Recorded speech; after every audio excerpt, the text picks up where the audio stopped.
could be spending that drinking, smoking weed, watching TV, doing all that BS that people do, and you could be improving yourself. What about fulfillment from companionship? Okay, this is hi, my name's Priya Tronsgard. Oh yeah, we were going to introduce you, Yes. but we're a soft open. Okay, and I am from the unceded territories of the Musqueam, Squamish, and Tsleil-Waututh Nations, but also I Awesome. grew up in East Vancouver, and my family are the descendants of indentured workers through the colonial system. Oh wow. Right, as you know.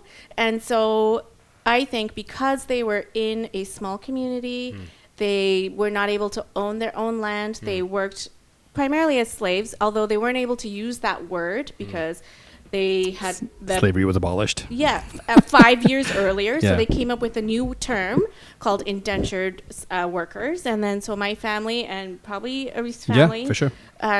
were descendants of that. And I think there's lots of repercussions. So they got people on a boat. They took them, to the South Pacific, the smallest island. You still can't see it on a map sometimes. Really? Fiji? Super Nah, small. you couldn't find it. I mean, it's on a water bottle. Up a little bit. Turn your mic up. Her mic up a little bit. It's on a water bottle. Oh, yeah. And it seems like everyone's talking about Fiji that way, but Perfect. it is a very small island. And so I think not to echo your point, but to change the perspective that in that circumstance where they were unable to own land and they were there for sugarcane plantations and they were unable to do things, they were unable to bring their spouses, and they were working in terrible conditions. My own family lineage is my great uncle, he died because of tetanus, and Oh wow. they used Jeez. there was some kind of dental work, and he died at the age of 42. And so Crazy. I think in that circumstance, this culture arose, and that culture is to be around with other families. So how were you Makes able sense to actually trail or find a trail for your ancestors? My grandfather wrote a book. It's called The Journey huge. from East to West. And so he wrote that. And, I have issues with my paternal family, but there's a lot of learning there powerful. about why they are the way they are. And why are the ones who arrived in Fiji later, Yeah. why are they why do they have fewer barriers? Why do they have fewer incidences? Why do they have more of a functional family versus a Right, dysfunctional family? right. So I'm not blaming it all on disendered work system, but I think that had a huge part of it. It was a huge piece of it. And I look at my mom's side of the family, they just got their my great grandma, right? So not my great, Yep. and they are so much more well adjusted. So I don't, they were able to own land faster. That's a big show of growth in a family unit. Yeah, no kidding. High Phrase Podcast, ACDJ, Yes. Alite, Yes, he is. a very special guest, Priya Tronsgard in the house. Amazing already. Tronsgard with the T. Tronsgard. It's a Amazing. tough one. I do not want to say that wrong again. Say it again for me. Tronsgard. Tronsgard. That's a crazy name. Yeah. That's like a robotic kind of futuristic Yes. future mom. Futuristic robotic Well, mom. I took Tronsgard. I took that name. So that's a Norwegian origin, Yeah, that's awesome. and that's not obviously not my origin, but there's a lot of Priya Singhs out there actually. Oh, I believe it. Two of them are my cousins. So Oh, really? Yeah, how did that happen? I mean, one was born a year before me, so Yeah. technically I'm not an original. So Yeah. So before we deviate too far, so I am a lifelong student. It's just I want to learn everything I possibly can. And one of the things I tried to do was trace back my lineage to India and see where my forefathers, ancestors came from. And I was able to get as far as my grandfather's dad. yeah, And only because he knew his dad. But the crazy thing is, the legal names that Yeah. they were given were not their original birth names. absolutely. They were kind of like a partial translation of what the name should sound like. So you couldn't even use records to track back the ancestors. And the crazy thing for me, I don't think people understand, is India's always had a large population. And India's indentured labor system wasn't just to Fiji. Almost every island you can imagine, Jamaica, the Caribbean, Oh, wow, really? all across the world, everywhere you find Indians, Mauritius. yeah, everywhere you find Indians is because of this indentured labor system Interesting. that sent Indians all over the world. And I mean, that's a whole other little mess of a situation, because then you look at the complex of India and how Hinduism and the caste system kind of almost imposed it upon the darker skinned Indians. And it was almost, I don't want to say welcomed, but it was almost like you had no option because your God was telling you that because you're dark skinned, this is your lot in life and there's no change. Really? So you just accept it as tradition? You don't have an option. God told you this is your is your life, life. and this is what you get. Can you imagine, like, they have a, I don't want to butcher it for people that are Hindu, but they have a belief about the parts of the body of God and where your designation is.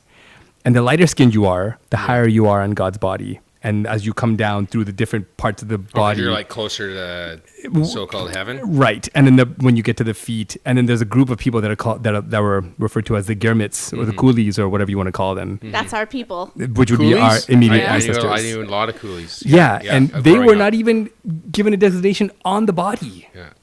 They weren't even welcome on the body of God. So they That's were crazy. That makes sense because Yeah. my grandfather helped start like a non-denominational casteless school. Wow. So that makes sense. Wow, that's Because then big. you get to start fresh, right? Yeah. Yeah. And then you get to kind of own your identity. And that's one of the reasons why Islam was so easily accepted in India. Because in Islam, hey man, God loves you all. Yeah. And there's passages in the Quran that says that the Prophet Muhammad's closest confidant was Abu Bakr, and he was a very dark-skinned man. Abu Bakr. Abu Bakr. Bakr, Yeah. yeah. And he was a very dark-skinned man. And because of that simple detail, everybody felt welcome in Islam, from Africa to India and everywhere in between, because they're like, oh, God loves me too. And that is one of the reasons why my ancestors are Muslim. They would not have been Muslim if it wasn't for that small little piece. But I want to know where my ancestry starts. I want to know what province of India, what part of India. Well, the boat. That's how you find out. I did it. And it told me it told me it was 99.3% Indian. Oh, wow. And then it told me later, a year later, that I was 99.9. Oh, you gained some percentage. Yeah. Are you religious at all? I have a lot of beliefs. Okay. None that are prescribed to a specific faith or kind of spread out across faiths. The nature of how I was brought up was non-denominational, Mm-hmm. and the people that came to those Sunday meetings were, they also respected the Quran, or Mm-hmm. there was a Bible there. So everybody, it was more like they were meetings, Mm-hmm. and I'm just so lucky that I had that opportunity. You got to absorb That's religion. cool. That's how I grew up too. I grew up in non-denominal. My family's Catholic, but nobody went to church. But That's how it is, right? Right? Yeah. We're weirdly Catholic. Non-practicing, We're yeah. Catholic, but we don't go to church. Yeah, and no. so my parents forced me to go to church. Did you want to do? Nope. And it was non-nominal. Nominal. Nominal. Okay, so it's interesting because I always try to understand where the caste system came from in India, because the majority of people in India are dark-skinned. It's a hot-ass country. Yeah. And most of the people would naturally be dark-skinned because of the climate. And I always wondered, how the fuck could you have a country with mostly dark-skinned people and tell them God doesn't love them? And they're all like, okay, we're good with it. You know the answer to that. Well, I know parts of the answer. Yeah. Because when Hinduism was birthed, and I mean, there's a lot of dispute about what went down when this happened. When Hinduism was birthed, there was a bit of an Aryan invasion in India, and that invasion influenced the creation of Hinduism and kind of introduced the caste system. So the original writers of the Bhagavad Gita were outwardly influenced by, I want to say Aryan, because that would have been the only designation at the time, by an Aryan influence that imposed a caste system on them as they were creating the faith. So the faith was kind of born out of white supremacy. Really? Yeah. That's a pretty It's deep- Indo-Germanic. Yeah. And so the natives, of course, Yeah. got pushed to the bottom Mm-hmm. in so many ways. Yeah. Right? So that their. I was gonna wear this shirt that says like, "Hail all natives," but it's like burning. Like, it was, yeah. But anyways, but yeah. So I do think that there was that flood, and then there were people who moved from the Middle East, and they moved upwards, and then that's what happened. It was a big flood, a drought, and people had to move. And if you had to go to a country and be the server or the servant, I don't know. I think that's what I know to be true from like odd shows. Right. Watching odd documentaries. Yeah, and it's tough, man. It's really tough. And this is one of the reasons why I think this podcast was important for me personally, at least, is because when I look at the spectrum of what an Indian person is, or how they're portrayed, and what people think about an Indian person, they kind of all, for the most part, outside of what you see in Bollywood, they all kind of fall into the same characteristics: meek, polite, cookie cutter, carbon copy, all the same. All the same spelling accent. bee, right? And they're all kind of in the same complex. There's no individual identity outside of what you find in Bollywood. And I don't know if you're a fan of Bollywood, but I fucking look at Bollywood and it makes me sick. Yeah, It's lots tough of to money watch. making industry. I want to add. Okay, so I own an online tutoring agency. That's the name. What is it called? It's called Edify Learning Spaces. Okay, awesome. And there's a strong focus on social emotional learning, and that is helping the child become more confident, motivated, and that's less awesome. anxious. So cool. Right? And I do that because I have 2 kids of my own who are neurodivergent. And it means everything to me to make sure that kids who are neurodivergent get every chance. Yeah. And so when we get back to India, I am currently working on a project there to help special needs kids. Oh, wow, that must huge. be a huge. So need before we over get too there. far, explain to people what neurodivergent would mean. Neurodivergent, from what I know, is anything that is not considered normal in terms of how other people process things. Okay. Right? So that So might... like our cognizant behavior, everything that we know as somewhat normal. Would you say specifically applied to learning or just life? life, Just right? life. It could be like being super tasters and not being able to eat the food that everyone else is eating. Oh, wow. Or being able to hear the smallest sounds and not being able to function in your day because that sound is drowning everything else out. Or it could be that touch, you can't feel it, or the other side, you need deep pressure. Oh, wow. So all of your senses are now, operating in a way that the world's not designed for them. So when you say this, would you put it like this? To me, it sounds like there's a huge spectrum of kids across the board from all cultures, walks of life that are really undiagnosed in this space. Absolutely. They're undiagnosed and they're looked down upon.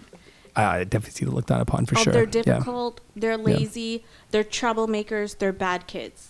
And then you get the influx of pharmaceuticals that is put upon them to kind of regulate their behavior. But there's no growth. They don't allow for growth. I think things are changing, but also I think we got to listen to the people who are neurodivergent. And I'm allistic, but I'm not autistic, right? So I think, those are the people that, truly need to speak. And I pay a lot of attention to them, right? So I join a lot of groups, I read a lot of articles, and I listen to my kids and I let them tell me how they're feeling. Okay, what's going on? Why are you having a meltdown? Yeah. Okay, oh, that noise is too loud. Okay, let's just get you noise canceling headphones. Oh, okay, great. Or let's have you wake up a little bit later, or let's have you do some art to get you expressing and to get that negativity out of your body. You would think it's such a small detail. When you put it like that, it seems like such a small detail, but why is it so ignored? Because the industrialized education system only allows for large numbers of kids in one room with with one teacher. Headmaster. And yes, in Canada, we're ahead of the world, right? 22 kids, that is unheard of in most Right. It's places, unbelievable. right? But it's still not enough. And Wow. there's educational assistance, and I could talk about how underfunded Yeah, that's a huge one. my Huge one. I had to I had to make some big decisions about how I wanted my kids to grow up, and it was there.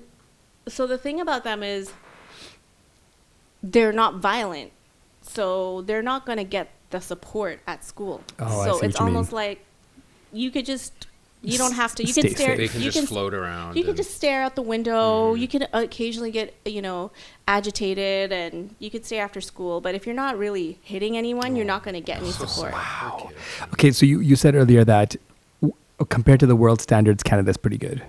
22 kids per classroom compared to the world. I would say I also worked for the Tokyo Board of Education, and That it is must be way different crazy. there. Yeah. Okay, but what about the results? Because you always see these studies put out that Canada's like 14th in the world in math and like Yeah. 20 something in English, and like all these different stats come out, and people put out these reports of how poorly we compare to the rest of the planet in results, not in setup or execution, but in results. I don't know. It's what they tell Okay, us. here, hold on, So this hold is on. the media, remember. Okay, so what I know is that, Canada comes in the top 10 for many, especially English, right? But not math, right? Not science. Our STEM's low, science, tech, engineering, and math, especially for girls. Like, you'd be surprised, like, Venezuela is way up there Oh, I for believe STEM it. for girls, or Bolivia. But, what I know to be true is that we are really focusing on individuality here, whereas in other countries, especially like Singapore, best They're rated math in creating the world. robots, basically. Yeah, so it's something that you cannot take a person from North America and apply AI and take that job. Such So- a great statement you say that, because that's so true. It's something we don't think about. Like, you can't just take people from different cultures and expect them to have the same expectations, right? Well, If you think about it, there's hundreds of years of tradition in a lot of cultures. But it's kind of embarrassing, man. Like, because I see it like Canada's this. been Okay, worker. Like, we're generally working. well, you know what I mean? we just trying to Forestry, create and- workers, right? I think that's the whole goal. But okay, so I have two kids. I feel that are fairly gifted. They pick things up really easily. Life's been really easy for them. They're talented. They just there's certain things that the society is made for, and my kids are just, it's easy for them. And I remember back when they were younger, I always wanted to make sure that I taught off curriculum stuff to them, so they had a larger understanding of when they got to World War I and World War II and all these different events that happen in the world, and how slanted the view is in these textbooks that kids are given. So I always tried to make sure that they had extra information. And I'm thinking, okay, I'm one parent with two kids. I don't have any degrees in any kind of education. I'm trying to give them good information. And I'm thinking, okay, this one teacher that has this small pocket of knowledge is tasked to, for 8 hours a day, have 20 plus different kids. Remix that shit and do different subjects. Okay, Yeah, guys, yeah. we're gonna do Well, this and hope that kids get something from it. Yeah. Like what? It's one thing to be in the classroom and you pick things up and some kids just have it. Yeah. But that's just like 3 or 4 out of 20. Yeah. Every single kid, I think, with the amount of money we pay in taxes and the amount of budgets that are there for like RCMP and law enforcement, all this other stuff, you would think that there'd be one teacher for every 5 kids. Oh yeah. So a classroom of 20 kids, and you have, 4 teachers there, one for every 5. And that way every kid is heard, seen, and maybe understood. I mean, you're not going to understand everybody, but it just doesn't make sense. The setup is it just seems like a complete failure from the get-go. It's made for, industrialized workers, right? I tried to usurp the system in 2018 Love that word. by creating individual schools at homes to create home that's the schools answer. with 8 kids and have one certified teacher and get it licensed. And oh my God, I tried for 2 Yeah. years. They won't do that. They wouldn't let me do that. But now, Teachers union's too strong for that. because of the pandemic, things have changed. But I just couldn't wait that long. Right. I just couldn't wait that long because I was just pouring money into this consulting company to help people get licensed, right? And Yeah. so they'd come back and say, not 8 kids, but maybe 3. So how are you going to make it viable? How can 3 parents afford a teacher's salary like Yeah. that? So, there's the outdoor space, even though it's across from an elementary school, is not, it's not enough. So I created an app just for the licensing office to use. Oh, wow. They didn't That's even crazy. they They didn't don't look want any at part it. of it. Did not look at it. Try and outsmart us, girl. So, It's I mean, crazy. I can't tell you about all the negatives because Yeah, then there's so I'll many. but there's so many. Yeah, But, we I'm can just imagine. one person on my own. I did join the advisory committee for the City of Vancouver for children, family, and youth. And I joined that committee, but I also joined the subcommittee for mental health and for kids, right? Yeah. And, I found out a lot of information that I didn't know. And so, I would have loved that model. Yeah. Yeah, but I had to pivot. And but yeah, that it was a model that I tried for 18 months. That's insane. So what is like, if you had to look at one of the things that's an obstacle from like radical change, what would be like the obstacle that's in Oh the my way? gosh. And I mean radical change. Okay, let me tell you. So I went to a tech conference because I had the app, and I tried to get into the tech world, right? Because even though I didn't create the app, there's a lot of people there that didn't create the app. Yeah, be right? cutting edge. It's dope. Right? And so what did I hear from white males? Right. You should try babysitting. What? What do you mean? You should try. You should try? They're me. saying you Yeah. should try it? Yeah, in my home. And I was like, well, I got 2 kids who are neurodivergent. I'm already tapped out. This is a model. Oh, so they're saying you should take more people in and try babysitting. Yeah, I guess. What the hell kind of comment is that? And then another guy. Like, seriously, that's Another just guy crazy. was like, you know what you should do? And I was Huh. like, I guess you're about to tell me. Yeah. And he's like, you should get one parent to watch the group of kids every day, Yeah. and then go to 5 days. So each parent, 5 parents, Yeah. goes One a Monday day. to Yeah. And I was like, but that's not my idea. That's your idea. Yeah. Yeah, you do it. And do you That's know not a the, teacher. the management of that? Hear you Like, in the head. Yeah, Come what if closer. they were sick? Come closer to the mic. wait, can you hear me? Yeah, good. Okay. But I don't understand that, though. Like, you should be able to...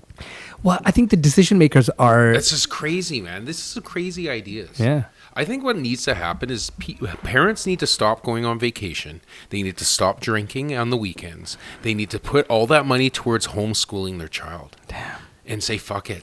Don't send your kid to school. It's not helping. They're not even teaching them proper stuff. They're not teaching them anything about true history. They're not teaching anything about true like science that really matters. We're on an old schedule. You should just have a kid homeschooled. I personally... People are doing that. It's a big commitment. It's a big commitment, dude. But think about it. If you put away $500 a month as a parent, you don't spend... like, because a lot of parents do is you drink on the weekends, Yeah. you smoke weed, you know what I mean? You... That was the amount. It was $550. Yeah, $550. That was my model. I do have to add that there was a very similar company to that in California, and so the tech guy actually worked for a lady who was opened up a homeschool company. He took that, made it into an app, and then got $21 that was the million in funding. Sucks. Who gave him that funding? Yeah. People who look like him. That sucks. When I meet people to talk about the exact same idea, Yeah. they ask me to do some kind of co-op, non-teacher, Yeah. I don't know, Government funded. like Unbelievable. But anyways, now I own a tutoring agency that focuses on connection before correction. So you're still making a real change in a lot of kids' lives. Well, I have an Instagram page called at Edified Learning Spaces, but I also have one called at Neuro Divergent _all_kids, and that is just for parents of kids who are autistic or ADHD or FASD. Yeah. And so they need that support because that regular model is not working for them. Yeah. They are feeling broken. I bet. Like, Yeah. They're crazy. trying. They're trying so hard. So I want to support those kids and I want to support those parents. And I often say there's, I think today's message was, there's nothing wrong with your kid. Yeah. I don't know Yeah. why that's the statement that needs to be used, like as if this is a problem that needs to be fixed. We're just not smart enough to cater to kids that have different needs. That's all it is. We're just archaic in our approach. well, it's because we're behind in the training, and that the pandemic epidemic is happening so fast. More and more children are being born this way, more than ever, right? And the numbers are picking up to the point where they're starting to surpass old folks in old folks' homes. Remember that pandemic about 5 years ago? All these old folks, where do we put them? it's not like that anymore, dude. Now it's becoming with these children that are born like this, and with parents that aren't as patient, right? Yeah. That must be a really big issue. Is parents that like get to the end of their rope because they don't know what they can Well, yeah, I think that, you know, there's places like California, and I know that pockets around Berkeley. I know that Vancouver, West Vancouver, some of the best places on earth to have kids who are autistic, right? And so with government funding, when your child is under 6, you get 22 grand a year. It gets eaten up so fast. That's That's a nothing. lot of resources right there. You don't, but if you But don't doesn't- want to admit it, Yeah. right? So this is where I was a former director of a childcare facility. I'll go back on how I got that job. But I was former director of a childcare facility, and I noticed the teachers were not, they were not, Pulling the weight. I want to say that there were official Vancouver City Police reports about the behavior at that school. There was a Google rating of 1 star. Of 1 star. Yeah. And I Damn. went in as a former business advisor working for Douglas College, and I went in because I just had my child, and I didn't want to go back to 40 hours a week. Yeah. And my dad actually owns the daycare. Wow. And he's like, well, the manager just left. And I was like, oh, I don't want to do that.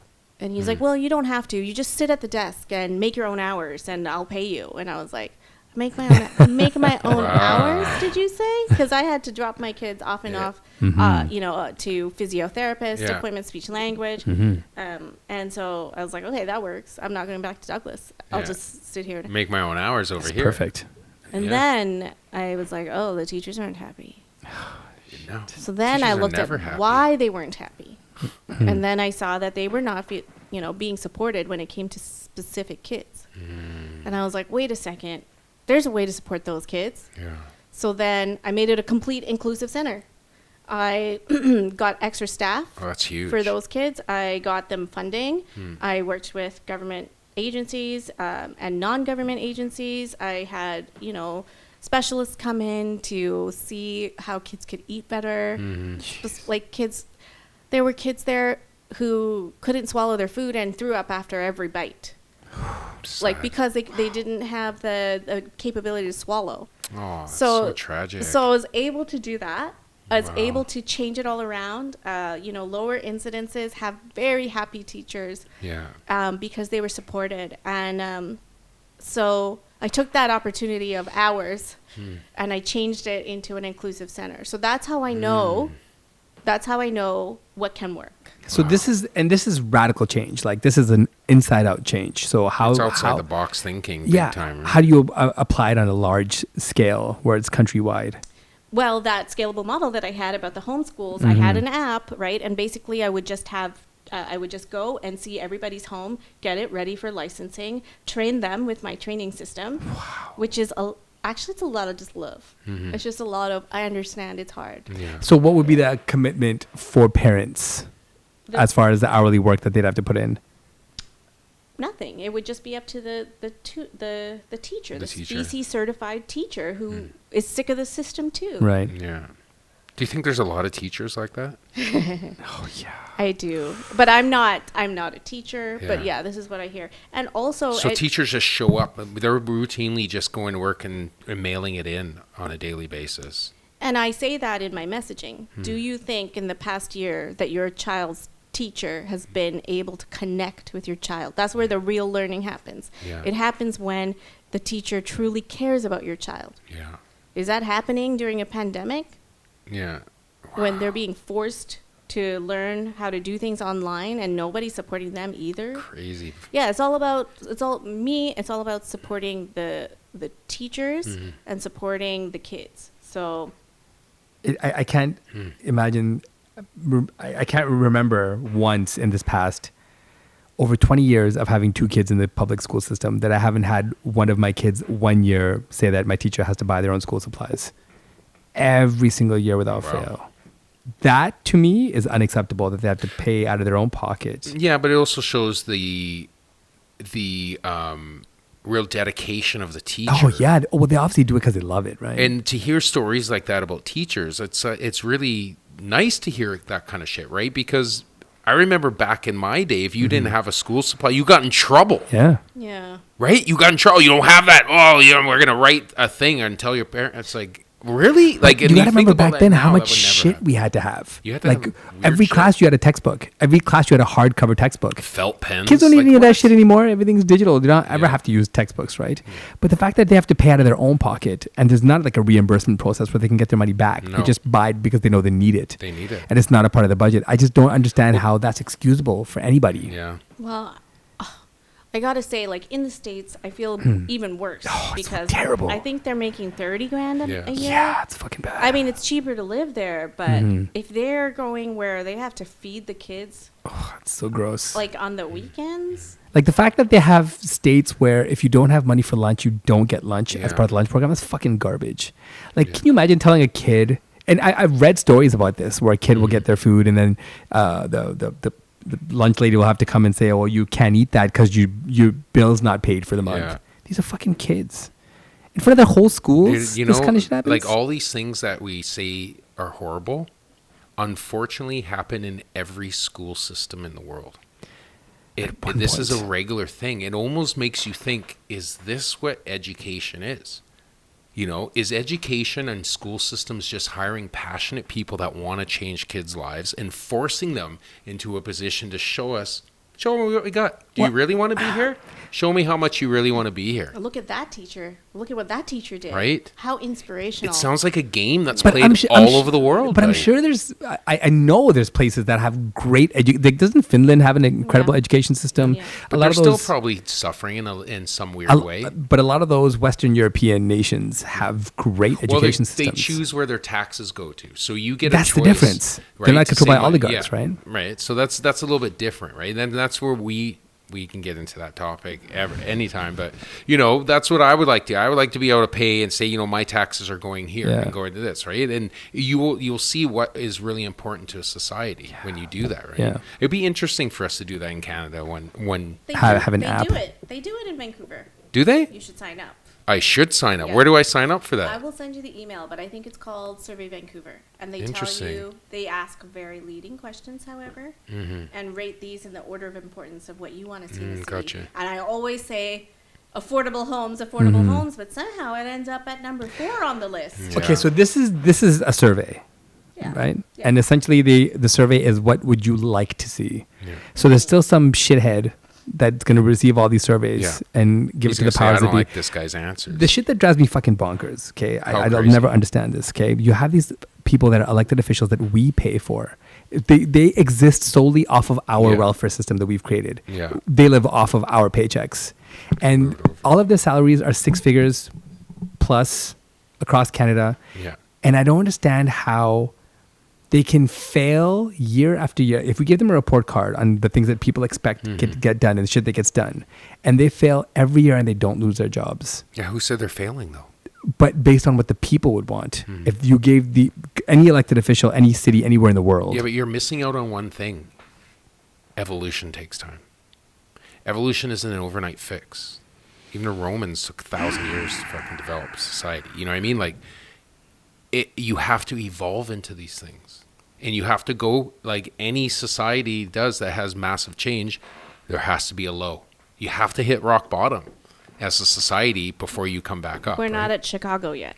We're not at Chicago. Thank but you we for don't saying need to that. get to fucking Chicago. Yeah. We're not. We're not. We Yeah. have systems in place that won't make it. Yeah, and I mean we have some pretty fucked up gangsters here. Like Oh, there's yeah, a we lot got a of messed up broad system daylight here. shootings. But the Yeah. difference is the proliferation of guns in Chicago. It's not like you can't No. get guns on that scale here. But even Chicago's education system is horrible. That's part of it, right? Fucking why? I mean, Horrible. okay. So here's the thing, right? Chicago. Fuck, I hate getting into Chicago because it's so fucked up what happened. It was almost like they were set up to fail through gentrification and depletion of resources. It was like they built the system in the city to fail that way. So whenever people talk about Chicago, black people killing black people, fucking makes me so mad because they cut out an entire narrative that needs to be applied for people to be able to understand that these aren't just gangs killing each other. This is deep rooted. Deep-rooted. And agree, man. and this sounds crazy for people that don't understand what street life is like, right? Every community like this that has street gangs, there's OGs in street gangs. Yeah. And the OGs kind of dictate what's allowable, what's not allowable. Yeah. People might hear that and think, oh, it's fucking bullshit. But you got to understand, these OGs are also the ones that communicate with the cops. You know, they're the ones that kind of keep their ear to the street and make sure everything's okay.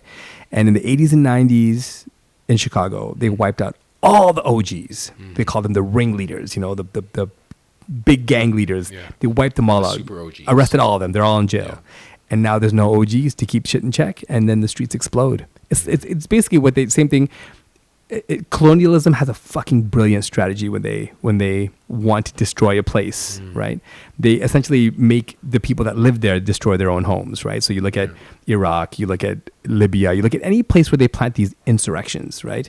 The country destroys itself from the inside, and then there's no hope, no salvaging it. And America does it to its own people. It's done it to its own people many times. Yeah. Yeah, we're not getting into the prison system. Ooh. Well, it's part of it was part of their reign and coming to power, right? Is, you know, all powerful countries are dictatorships, right? You really think about it. Like all the power along in the history of our world have all been dictatorships. They can hide them under certain, you know, isms. But it's dictatorships, man. We are going to war. We are doing this as like how we, right? That's how it was. And now it's kind of changing. You know, you look at now that it's all about money, right? So it really is about the how rich you are and how much you control the world with money, man. So you think right? patriotism is going to be replaced by? Yeah, 100% it is. We've sold it that long ago. Buddy, we sell everything in our country to other countries and barely use it ourselves. Think about that. Yeah, we don't. sell it all. We sell everything. Yeah. We sell our people. We're talking about indigenous people and the residential schools and all that. Hold on. Dude, we've been selling their land to other countries for decades and decades and decades. Centuries now, yeah. Hey? Yeah. We really have. Yeah. And so, you know, you look at it, it's all about money, man. And until it's not about money, this is how it is. We have shitty schools. We have shitty teachers. We have great teachers trapped in shitty jobs. You know, we have law enforcement forcing their will on people because they're not trained properly. So all they can do is use violence, you know? Yeah. Yeah, I'm a huge fan of training the police on how to de-escalate. It's so important. Because a lot of those people that end up in jail, a high majority of them have ADHD or autism or neurodivergent. And they may answer things in a way when they're being questioned that make them seem like they're guilty because they maybe are unable to have eye contact. Like Elijah McClain. So Can you say untrained. so choked up? Yeah, okay, so... Our police our police here are the worst. Well, that's just one part of it, though. Like, you need in Vancouver, in BC, horrible, man. But we don't build communities. No, we like don't. we're not building communities. Like We when I was don't. growing up, a huge part of what kept me off of the streets and doing stupid shit was the local community center in my hood. And the guy that worked there, his name was Jag. He was cool as fuck. Yeah, Jag. Everybody loved him. Yeah. Indian guy, was Yeah. obviously born in Canada, so he was very modern with the way he dressed and communicated. And in my area, it was Southeast Vancouver, it's all Indian kids and Yeah. Chinese kids and Filipino kids, and there was huge fucking gang life growing, like right outside of the areas where the Huge, community huge, center huge. was. So all these kids that were coming to the community center had a choice: we come and fuck with Jag after school, or we go and fuck with the streets after school. Yeah. And Jag was this guy that made you feel guilty for not coming to the community center. Oh, yeah. And all he would do was make us play sports. He would taught us how to play hockey, how to play he's super basketball. nice, right? But the feeling that he gave you, Yeah. right, was You that, can do okay, something. if I don't show up today, fuck, I'm going to hear from on Monday. We And took you those don't- guys for granted growing up. Huge. Yeah. And I think the community takes them for granted. Yeah, we I did. think the government takes them for granted. I think families take them for granted because Yeah. the kind of family kid that I came from, we didn't talk about our feelings. We didn't express ourselves to our parents about what we were thinking, feeling, what was going on. That kind of shit didn't happen. No. And I know in a lot of Indian homes it doesn't happen. So it's not like I would come home and be like, oh yeah, we hung out with Jag. He was so dope. My parents had no idea who he was until I got older and kind of mentioned him in conversation. But Yeah. the idea that these kind of people don't exist in neighborhoods. Hold on. So I had my version of Jag. Her name was Lily Dong, and she put me in leadership positions to keep me safe. Oh, it's huge. Right. So she put me into smart. the youth leadership program, and she changed my life, right? That's big. Yeah. That's big. I mean, That's the good to people know. that I was hanging out with, you know, there was you know, it wasn't, they weren't being supported, those Yeah. kids. They weren't being supported at home, or there was something, and I wasn't being supported. You know, I was raised single parent. My dad raised me on his own. And so, you know, we all kind of came together, and there was a possible trajectory of how things could have gone. Yeah. But Lily was there, and I met somebody who works with Lily today, and she works at Hillcrest Community Center. And so I messaged her. This is a month ago. That's crazy. I'm like, hey, do you remember 25 years ago? And she's like, yes, of course I remember you, Priya. Oh, Yeah, I'm wow. like, I got a degree in psychology, and you have one too. I know it, right? That's magic. And I remember I was going through a really hard time, and she goes, I want you to write a list of all the things you want to do, and I want to see that list next week. That's all the time I'm giving you. Holy shit, she's cracking the whip, huh? Crack You the need that whip. though. Holy. Everything Still. on that list came true. Wow, That's crazy. big. Live in Japan, get my Yeah. bachelor's degree from UBC, travel the world. I Yeah. had the countries listed. That's so Jeez. awesome. Everything Good for you. good for she changed my life. Yeah. It was really tough. But she saw something obviously in you that she wanted to help promote and bring out of It's you. their job. They see kids. Yeah, They see and light. that's kind of been your trajectory. You've kind of always been leading in these ideas and doing things and by force making things happen by your will. So you go from business into education that kind of don't really match up. Yeah, I guess. I mean, I'm gonna say that when I was working in Tokyo, right? I really wanted to go to Japan, and I really wanted to work there. And, you know, I worked for the Tokyo Board of Education, so that was education. Wow.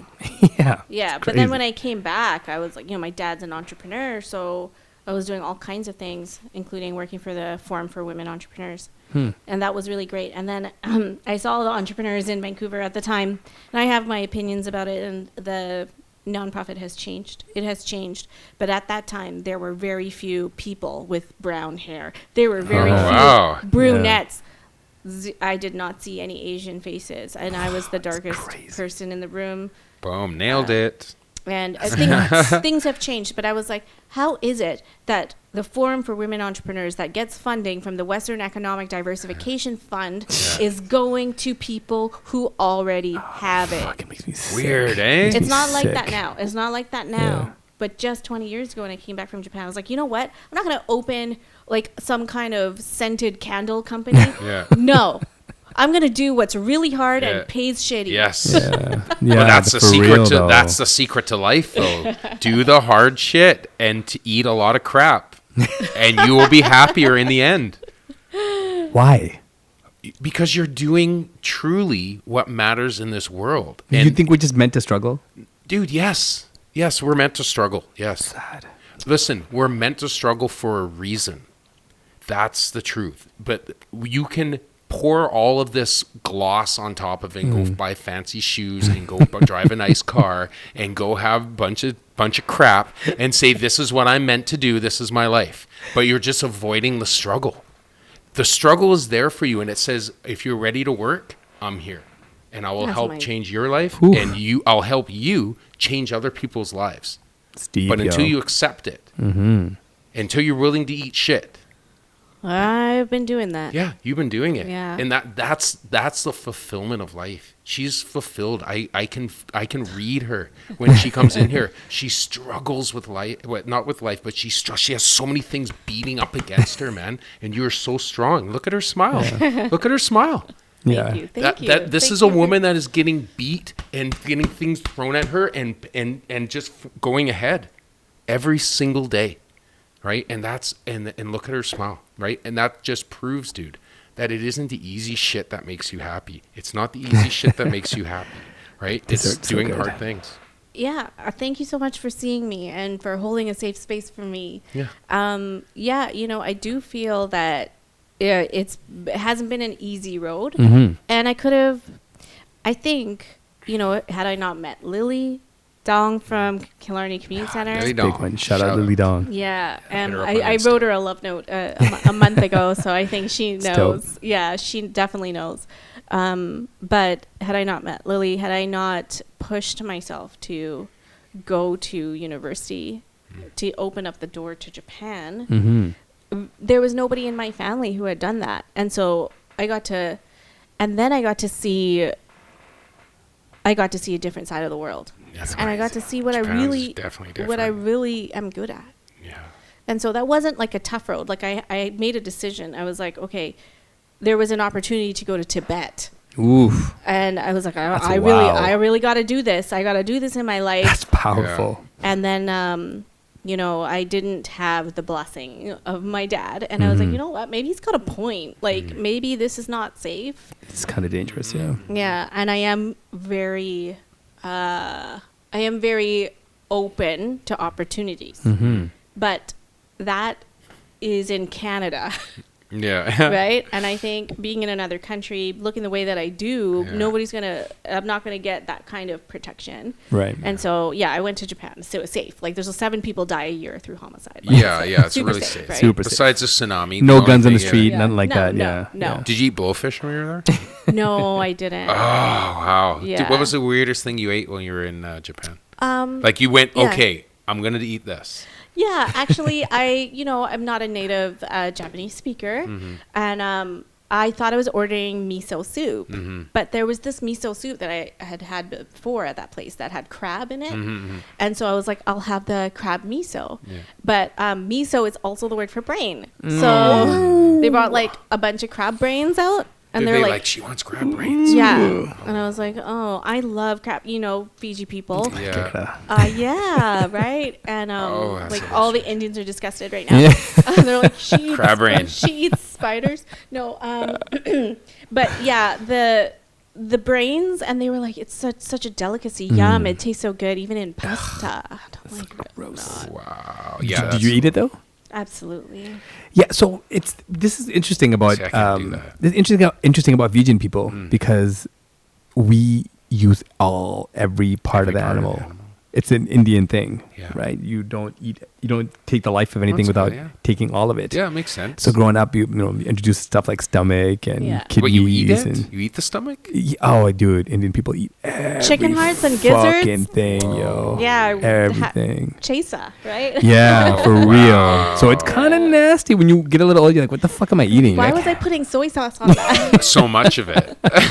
yeah, Bowl amen. of soy sauce. Yeah, I mean, I think we take it a step further in Islam, like, because we go and butcher the animal with our hands. Yeah. So when you've actually put an animal down yourself, it's a fucking totally different experience. It's kind of crazy. Well, religion is the thing that's preventing the world from not eating meat. It's Or religion. moving forward. We should be not eating meat. We shouldn't be hurting, animals and eating animals. I think my own personal opinion, right? I agree. I wish I was like that. Yeah, but it's religion that keeps it. I wish. Oh, wish. totally. Yeah, like my grandfather that I was actually estranged from him for 20 years. But Oh, wow. Loved him so much. But he had a heart attack like at 50. Oh, damn. Typical Fiji, like drinking and Skinny body with a belly. yeah, smoking, eating meat. Yeah. And so his story is that he went to the doctor, and the doctor is like, okay, you got to get onto these blood thinners, do this and do that. And he's like, Worst. but then what are the side effects? And so then he just cut it all out. Oh, wow. Cut out the meat and cut out the alcohol. Yeah. And just started doing yoga. Oh. Wow, good for Okay, him. we all know this stuff. Mhm. It was nothing new. Yeah. But how many of us can do that daily? No shit. So like I look back at his pictures, I'm like, this is, he was in Fiji like in the 80s, and he looked better in 2010 than he did Wow. in Fiji. Wow, crazy. Because he changed his life, and he just That's how became. it happens. I was like, wow, I know what that was part of his funeral speech was like, we all know we should be doing this, but how many of us can do it? Well, diabetes, heart disease, Buddy, all these things are like it's part of just to Indian the simple culture. Point of and you think about it, like in cultures that are heavily meat eaters, right? And then when you're eating those dead cells of animals, you're eating DNA is basically what you're doing. So you're eating dead DNA. Okay, just carving it up, Why you gotta do this? putting sauce on You it, gotta do dead this. DNA, mixing with your DNA, creating dead, nasty cells in your body, and creating bad thoughts and bad health issues. If you really think about it, you're cross-contaminating DNAs. And you're creating new DNA in your body that your body can't handle. I'm only right? laughing because I feel terribly guilty right now. But he always also, fucking does this. okay, You think about it. I heard this at a sushi restaurant in Japan, and it was a Japanese mother explaining to her 2-year-old why she should eat sushi. And so the girl said, "I don't want to eat it. It's fish." Right? And the mom was like, "What do you think those fish eat?" Other fish. Yeah. So you're just like all the other fish, and if you didn't eat this fish, another fish would have eaten this fish. And I was like, that's an excuse for me to eat sushi. Yeah. But to your point, I do think that it is detrimental to the earth if everybody eats the way that North Americans, I'm not talking about you and what you're doing. North Americans. Yeah, and like I think, having halal meat is something that I like to do too, just because of the ethical way that their life's being taken. I think that's something that I'm on board with, and my family's always been really open to that, and it's easy to buy. So yeah, for real. Nowadays. Yeah, I did. When I ate meat, I ate halal meat. Yeah. Dude, growing up, we couldn't get all cuts of meat. I know. Because the butchers were from, Fiji, and just something that they did because they could make money off it, and they didn't know how to make ribs, or like cut ribs and steaks and stuff. So I don't think I remember. Turkey? Yeah, There's no nothing. turkey. No Yeah. turkey? I don't think I remember having a steak till I was like 14, 15. Wow, and we had like crazy. a real halal butcher that knew how to cut it. Yeah. How ridiculous is Yeah. that? Yeah, that's really ridiculous. Yeah, but interesting. This is not a segue at all, but I want to talk about this because we talked about it earlier. And Bill Cosby's free. Oh, you wanted to talk about Bill Yes, right now? I do. You're really getting into Bill, eh? You've been really itching for Bill. You sent me a text last week. You're like, we got to talk about Bill. Yeah. And I'm like, yeah. Here's why. Yeah. Here's why. Okay. I know this is very a personal thing to you. Everybody, this is very personal. And the reason why it Okay. is for me is because growing up, I didn't have Much. I didn't have a dad that was like someone that you could say that, oh, hey, that's my dad. I'm proud of my dad. That's didn't have that. And growing up in Indian culture, every man character is very misogynistic, overly macho, assholes towards women yes. type guys in Bollywood. Bill Cosby-ish Everywhere you people. can see it. But Cosby shows up. Yes. Okay. And the entire Cosby show from front to back is the family that I Yeah. always wanted. Everybody wanted The it. dad I always wanted, the smart guy. The Gordon Gartrand shirt. Yeah, no, what What a great episode. that was very good. The smart dad. And the crazy thing is, I don't think we valued the show as much as we should have based on the people that were made present on the show. He had activists on the show. He had Stevie Wonder on the show. He had a whole bunch of legends. He showed the idea of black excellence. Cosby is the first. He's a master's in education. Yeah, so he's to me, in that point in my life, was one of the most influential figures in my life. Maybe want to read, maybe want to learn, maybe want to continue to learn and read over a lifetime. So now this happens. Yeah. And he served, I think, 2 years Something in like that. jail. Yeah. And because of a previous DA's fuck up, he walks. When we look at this big picture of Cosby's reputation and legacy and everything, the thing that gets me is the era of when all these accusations were made against him were probably like mid 70s, early 80s, when he was kind of like God of the Yeah, world. he was God. Untouchable. And Go. I heard George Lopez talking about Cosby, and he was talking about how Quaaludes in the 70s were like the thing. Everybody did them. Like the way we smoke weed Yes. now is the way Quaaludes were the popping way then. they roofie people now, they just did that in the 60s. Yeah, and the thing is, for a big part, Quaaludes were just a part of social gatherings. Yeah. Kind of like Coke in the 80s. They just had it everywhere and people Yeah. did it. And George Lopez said something along the lines of, Bill Cosby had women throwing themselves at him everywhere he went. He had- Because yeah. he was like he was a stud. He had to drug them to keep them away. Well, he was a stud in that era, right? Like it was kind of his world. He was a stud, so women just threw themselves at him. Brutal. He said that if you saw the stuff that Jay Leno was doing to women, Yeah. you'd be really mad. Wow. But he goes, everywhere I saw Cosby, women were just falling off of him. Yeah. So all these years pass, all these accusations pass, and now people are under the impression that he's vindicated, freed, Yeah, some people. because he's free. Mm-hmm. But none of the charges against him were gone. dropped or dismissed or anything like that. Yeah. How do you feel about Cosby when you see? Who, me? Yeah. You asking how I feel? Yeah. Okay, I'm going to ask you how you feel after that, because he asked me, I'm going to ask you. You know, man. Long pause. You know, well, I'm just kind of, I'm perplexed by the whole thing because, you know, people kind of overlook that time and they give a lot of excuses for that time, right? Mm-hmm. And it's like all of our generations, whatever generation we grew up in, there is some shit that you look back at now and go, oh my God, I can't believe we lived in those times. Well, I always go back to the 90s where I was kids. And I remember hanging out with alpha males who would grab a girl. Fuck. She would walk in by, he'd grab her, hey, come here, hey, right? And it was normal, dude. It was normal. The girl would be like, oh, yeah, get off me, oh, blah, blah. And they'd walk away, and then it would be normal. And then now when you look back at it, you start thinking like, Jesus Christ, man, that was crazy. Sexual You do assault. that now, Yeah. you are toast. And that just shows our evolution. Right? Mm-hmm. Evolution, that's for sure. It's evolution of our species, right? We've become smarter. And internet has made that happen, made everybody more aware, right? But, you know, we always have to think about this. And if anybody makes excuses for anybody or anything that you've ever done in the past, just remember this. They killed Jews in the 40s. Oh, but that was By the the time. millions. That was the time. It was, they enslaved Indians in the early 1900s, right? Oh, that was the times. 400 years, they attempted to bring 3 million Africans over and only 300 some odd made it, or 400,000 made it. Mm-hmm.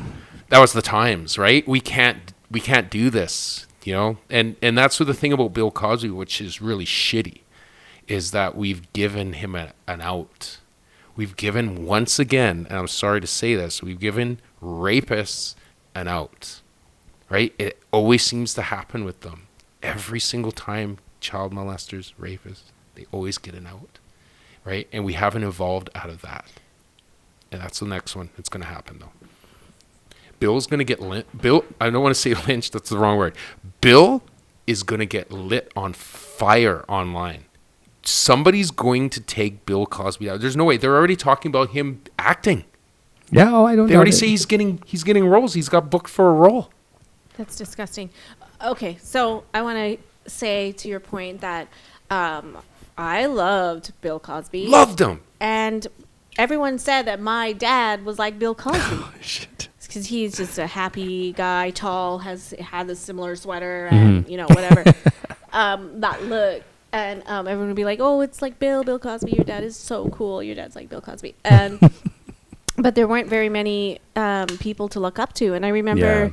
You know, I was growing up in Coquitlam in the 80s, and I didn't know anybody in kindergarten. They would call me Blackie. And I was like, oh, maybe I am black. Maybe I'm like Rudy Huxtable. Like, that was my Loved reference. Rudy. Yeah. Right? Rudy's amazing. So I was like, okay, well, I can deal with that. I like her. I really didn't know. And my dad, I was like, Dad, we're black, right? Because of the Cosby Show. He's Yeah. like, no. Our family's Indian. I was like, are you from India? He's like, no. I'm like, this is getting confusing. Originally, you know, we were. And I was like, okay, well, anyways. Who do you think is the most influential, like, person in pop culture for people of color in your time? It's hard to say, but for me,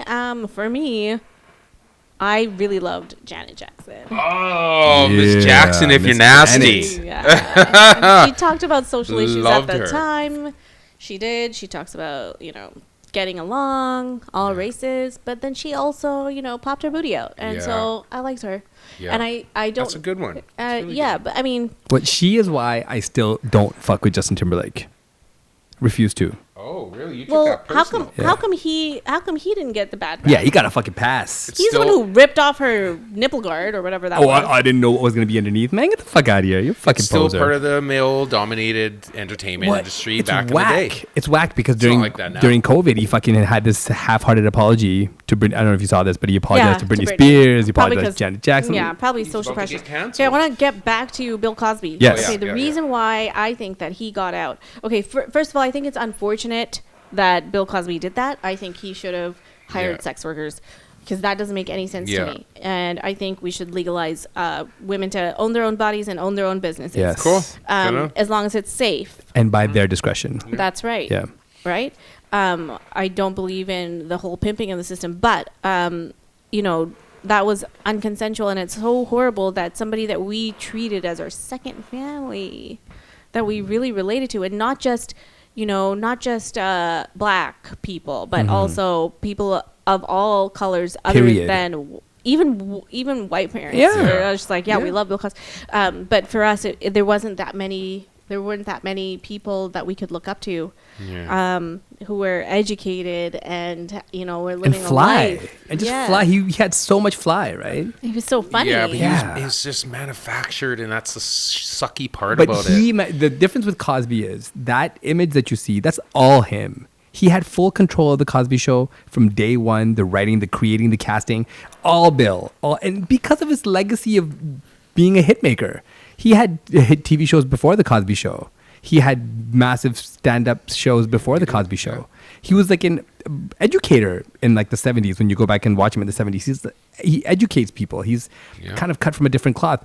What the fuck do you think it is about someone's psyche that can get any woman that he wants to, but still chooses to want to control the situation like that? I don't know, but I think it's common in people in positions of power.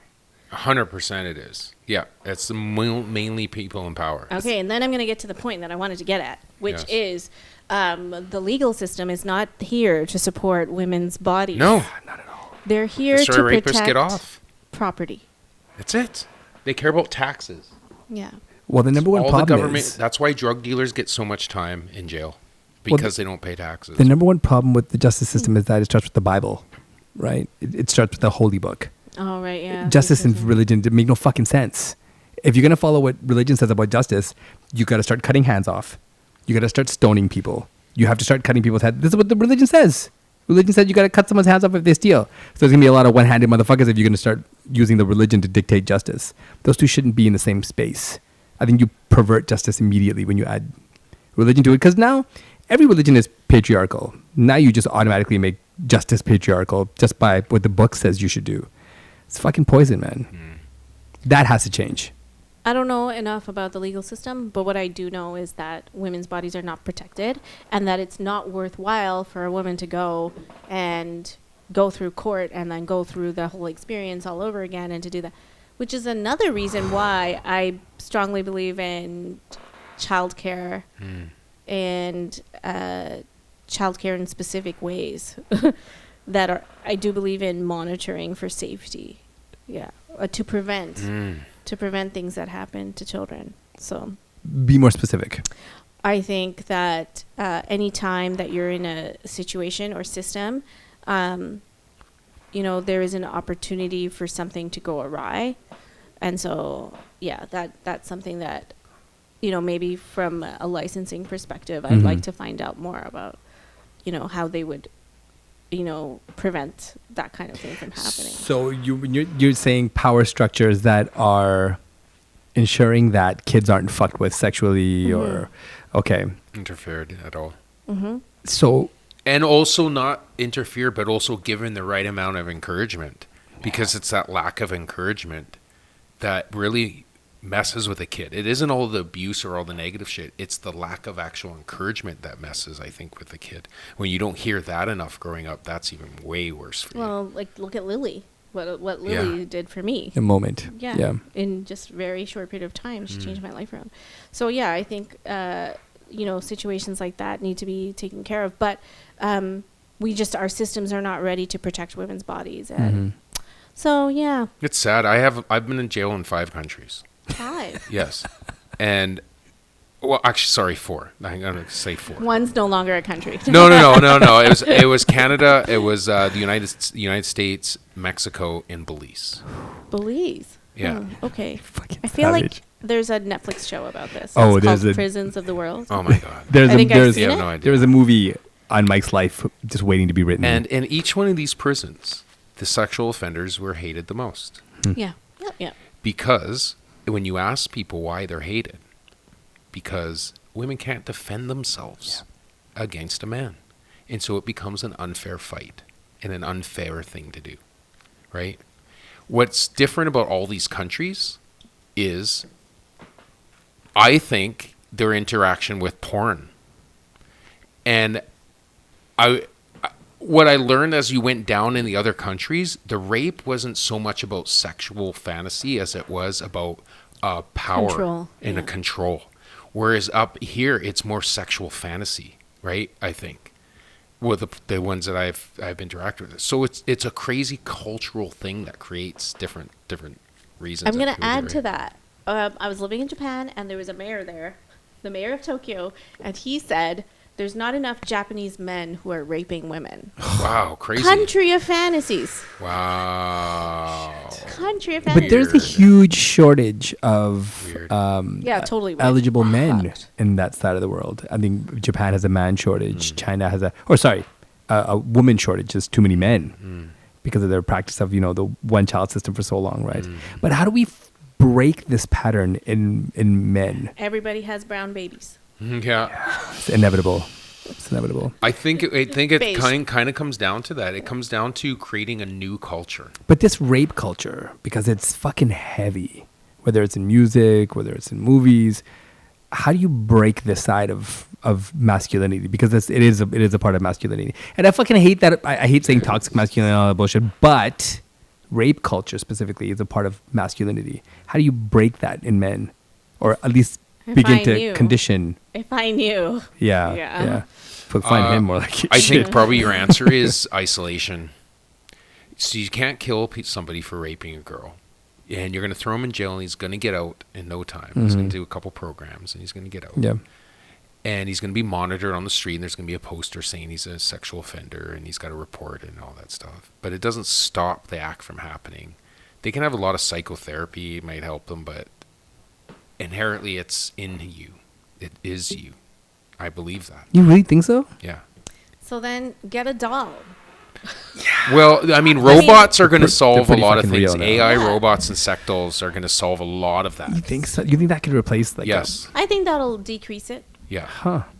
Because most Interesting. of it is just the thought of it happening, right? Because they see it and then they thought gotta have it. It's that feeling that you gotta have it. We all have it with anything. Oh, that new thing or whatever. Oh, that food. Oh, I gotta eat it. Right? They just have that with. But there's a part of you that knows that harming another human is fucked up. Probably. Oh yeah. Fuck it. So you think that those individuals just I think don't they have struggle. that part of them? I was in juvie with Chris. You're naming him like that? He's dead. Okay. Anyways, he was the most Like, oh, prolific shit. child. He was a child. Like he was a guy in Comox who killed a little girl, raped her, and Dawn. I forget her name. I know her name was Dawn. It was a crazy Oh, my story. gosh. Such a sad story back then. But I was in with him, man, and it was like he wanted to do it. We wrote a whole script. I see what you're saying. I I see wrote a what you're whole saying. television show about this guy, right? And it was his calling. He had to do it. He did it before. He would get out and he would do it again. So you're saying it's not a crime It was of him. He was a child, dude. it's not a doing crime of this. opportunity. You're saying it's a part of their physical Yeah, it's character. part of your physical character. I believe, and you might fucking Fucked hate up. me for this, it's the same as being naturally violent. I know people who are naturally violent. I grew up with them. You know people. Yeah, like that. for real. Yeah. And they're in jail probably in life bits, Mhm. and they're in jail Dead. walking around all angry. I know them, right? I know people who are. I don't know people, but people I think are born racist. I really think the hatred towards people is where the racism comes from, and then you get to just direct it at someone, and it's just hate. I think some kids are born to hate. And you think they can be fixed? Yeah. Yeah, we can be fixed. And you know how you fix them? You have to address. Back in the 80s, they tried to pour medication on us. Ritalin, all these things they tried to give the kids. Now we understand there's intervention that can happen with kids at an early enough age, right? They can get in there and really convince kids to do different things without medication, right? As soon as you start taking medication to a kid, I think that doesn't need it. You fuck up the brain. You fuck him up for life. And I have friends who took Ritalin, and they struggle. They struggle, man. I spat it out my whole life. I was so rebellious, I just spat it out, right? It's crazy, man. But you got to intervene super, super early. And you can't be a parent that's like, oh, well, maybe the system will help it. You have to take control of your child. and you have to say, oh my God, notice early and get on it, man, because you can change it, man. That's a big one. Well, I think,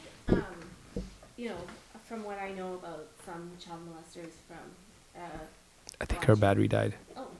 Did it? Yeah. Sorry, one sec.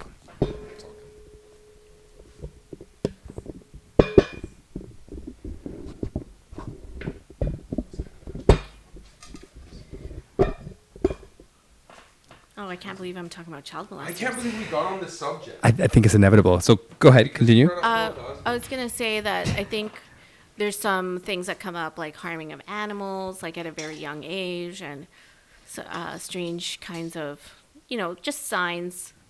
And, but, when you're talking about that guy that comes out and is just so angry all the time, I look at that guy and I think, if only you had someone who believed in you and put you in track, or if only you had someone who believed in you who, put you in wrestling or, or taekwondo or something, martial arts or. Yeah, that's a big one. And taught you discipline. But how many of these people have come from lineages of people in their family that were not supported, were pushed out?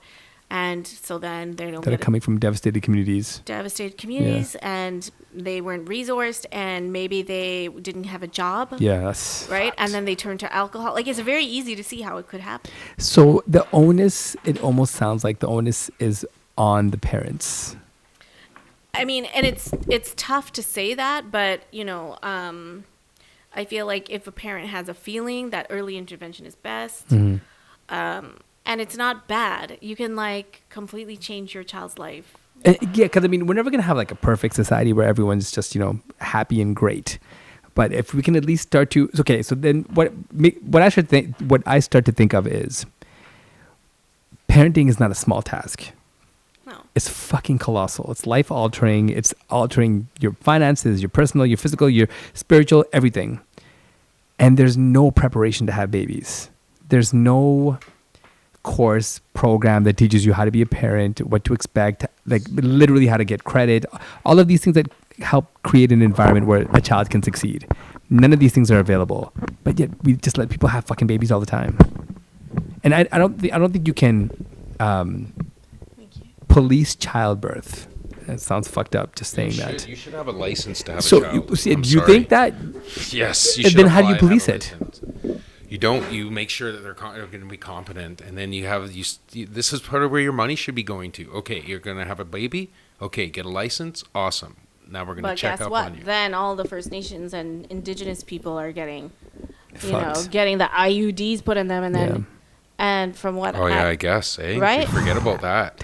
Yeah, and then you sterilize them. You colonize and sterilize. No, okay, so it's a dangerous thing, right? It is. Just for the settlers. Yeah, and see that's where it becomes a problem. Point. She's so smart, man. You can't just put anybody in that chair, right? Well, that's why we have the. I like when people actually come up with these good ideas. You're very smart and very in tune with the world. Oh, thank you. No, there's a lot of things you said tonight. I mean, that were really smart, important. man. And I smart. hope people watch this and really listen to it. And rewind it and listen to it, right? Because it's important. We all need to be in tune with one part of the world and work effortlessly to make it happen. Well, I'm inspired by smart people. Yeah. And one dope thing I like about this podcast is that we've been able to have we're lucky. guests that make me want to be interested in the conversation. Yeah. Because if you and me aren't interested, then there's not really going to be a conversation, right? Yeah. Oh yeah. So yeah, I think it's essential. I think these are great platforms because. We touched on it earlier, but there's never been an idea of I hate saying a caricature because that's kind of what what Western culture does to ethnicities. It kind of just puts them in their little box, right? They do that with every culture. Though. Yeah, and I want to show the world that through this podcast, the people that we have, and there's no fucking box. No, there's no box for any of us, right? No. And I've been in too many boxes. Fuck boxes. Interesting. Why? What's that? No, about you've been in too many boxes. Why? Which boxes did you feel were limiting to you? Until I actually got out of my own head, it was the box on top of my shoulders. You were in your own way. Yeah, my entire life. Yeah, and then that was the most painful box. It's deep. But I became used to being in a cell. So it was second nature to me. Well, my only struggle is in my head ever. How many torturous. people are going through that?